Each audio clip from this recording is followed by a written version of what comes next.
blessed day mga ka-faith. Praying ka ba pero parang walang nangyayari? Don't quit. God is moving even when life feels stuck.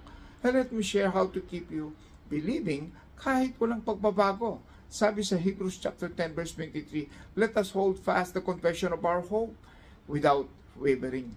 For he who promised is faithful. And let us use the acronym KEEP to understand more.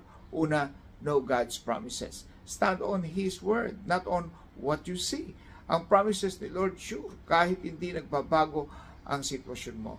And when you hold His promises, next, engage in prayer.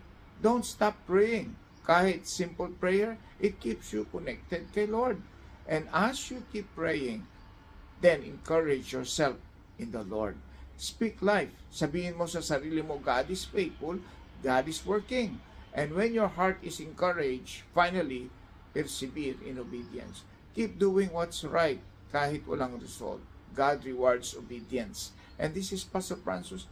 Keep believing even when nothing changes. God is working behind the scenes. Like, follow, and share para marami pa ang ma-encourage. God bless. Shalom.